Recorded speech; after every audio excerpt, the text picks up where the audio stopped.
Hey guys, my name is Adrian. Welcome back to All Booked Up. Today we are going to be doing a top 5 list. This is going to be my top 5 authors right now. There is one main criteria to this other than authors that I love, and that is that these authors are going to have to be authors I have read at least one book from multiple different series or multiple different settings. So if they've released one series that I have read and I love it, but I've not read anything else by them, I don't know anything else about them or any of their other stories, they are not going to qualify for this list, unfortunately. So let's jump straight in with some honourable mentions. So people who didn't meet that first criteria, unfortunately, but are authors I absolutely adore. So some of the honourable mentions are going to be people like Sebastian de Castell, who wrote the Greatcoats. He's also written the Spellslinger series, which I have not got to yet, so he does not quite qualify here, as I've only read the Greatcoats by him. Other than that, we also have Nicholas Ames, who is the author of the Band series, so that's Kings of the Wild and Bloody Rose. Now again, these are two of my favourite books I've read this year. The series is in my top 10 fantasy series of all time. Unfortunately, they are the only two published works by Nicholas Ames that I've read, and I think they're the only two he's got, so he does not qualify for this either.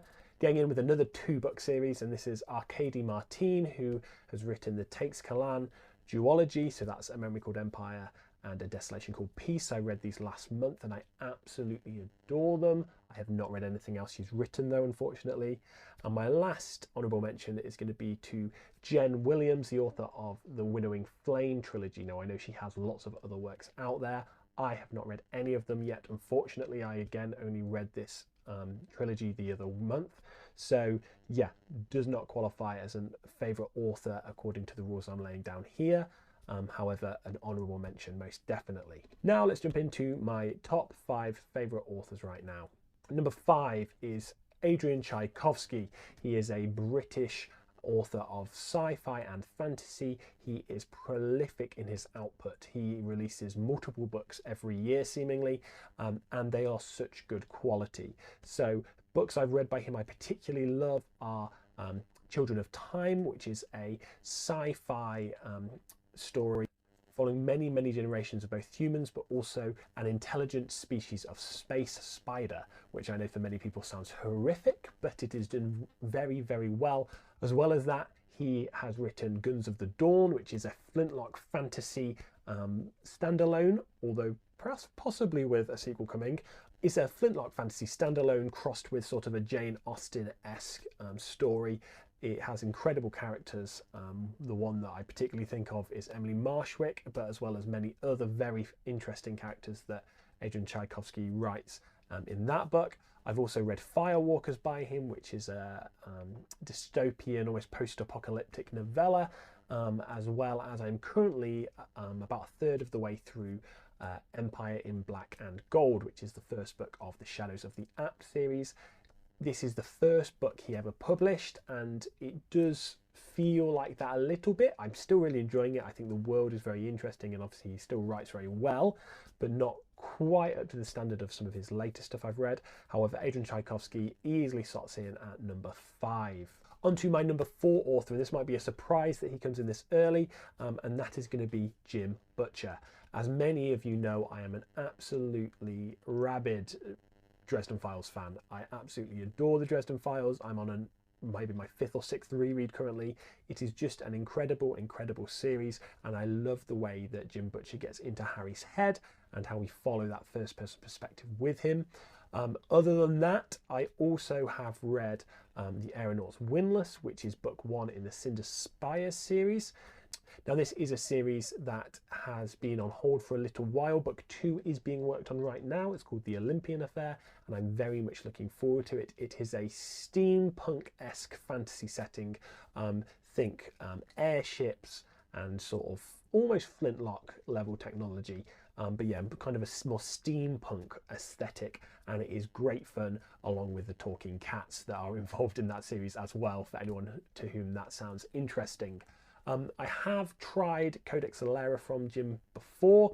I am definitely going to re-pick up Furies of Calderon again and see if it appeals to me more on a second go at it after having DNF'd it previously. In at number 3 is a man that everyone knows, love him or hate him, it's Brandon Sanderson. Now, I really like Brandon Sanderson. I think the Cosmere is one of the most ambitious and interesting ideas that we've had in fantasy literature recently. I really like this interconnected universe, however, with very different worlds that are going on. And I will say that for reasons I love Brandon Sanderson as an author, Mistborn Era 1 is a perfect example of it. And it's the fact that he writes really, really super interesting worlds. I love the way he has different geographical issues that happen in the worlds that he writes that inform a lot of what else is going on, and I think that's particularly well done. As well as that, I love the way that Brandon writes his plots. He gives you so much information at the start that you should definitely be able to work out what's going to go on and what's going to happen at the end, and yet you still miss it. He just gives you stuff so early and so much information, and you can't believe that you've not seen it coming. And he does that incredibly well as having those incredibly fast-paced endings that people love Brandon Sanderson for. Absolutely quality writer. And as well, he does have an output that is almost as prolific as ADRIAN Tchaikovsky, often releasing 2 or 3 books a year like an absolute madman. In at number 2 is someone you might not expect, and that is someone who I have read 2 books by. They are both standalones, and they are just absolutely incredible, and that is GWYNNE. The 2 books I have read from this Canadian author are TIGANA and The Lions of AL-RASSAN. Now, both of these are fantasy standalone. TIGANA has a sort of parallel of Renaissance Italy for its setting, whereas The Lions of AL-RASSAN is very much more set in a fictitious Spain analogue. TIGANA is a bit more classical fantasy in some respects. There is a bit more magic involved, although it is still relatively low magic. And whereas The Lions of AL-RASSAN is very, very low magic, it's almost an alternate history, an alternate world, historical fiction, if you like. The reason I love GWYNNE so much is that for the stories he tells, I don't think anyone else could tell them better. His prose is absolutely outstanding, as well as that he knows how to serve drama in the way he tells his stories. There is always an understanding of the characters, there's always an understanding of how the most dramatic thing could be happening, as well as the themes, the tragic themes often that we see in his books from the 2 I've read particularly. They are tragic, but they are written incredibly, incredibly well. And it makes me feel for the characters so well, and that's because I don't think anyone could tell these stories better than GWYNNE does.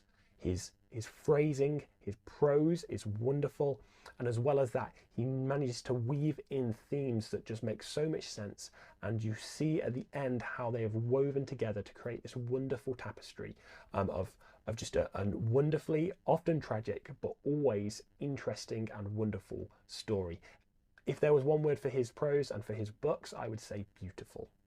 And now what you've all been waiting for, number 1 on my favourite authors currently list, and this is John Gwynne, author of the Faithful and the Fallen series, of Blood and Bone, which is the 2nd series set in the same world, and also Shadow of the Gods, which is the 1st book of the Bloodsworn saga. As many of you will know, I absolutely adore John Gwynne's books. The Faithful and the Fallen was wonderful when I first read it. It's a 4-book series, and he does such a good job in taking some quite classical fantasy tropes and trappings and really putting them through their paces, using them for what they're good for, but then discarding them when he doesn't need them and they're not serving his purpose of his books anymore, and I think that's incredible. I love the Celtic inspiration for the Faithful and the Fallen and how he weaves that in, as well as the more Norse and Viking inspiration that he takes for the Shadow of the Gods. I think you really can tell that Malice, the 1st book in the Faithful and the Fallen, was his debut novel, particularly when you compare that to the Shadow of the Gods. I think technically he's become an incredibly impressive writer.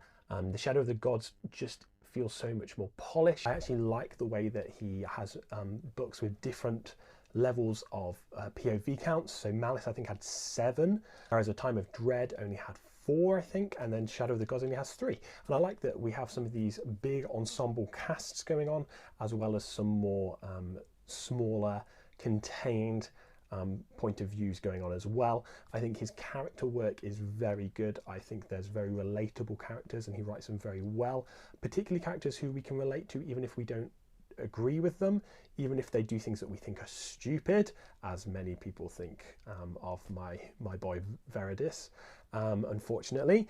But that's one of those things, and I think that he writes his series so well. I really like the inspiration he takes, and I really love the way that he writes battle scenes. I think the way he does conflict is very good.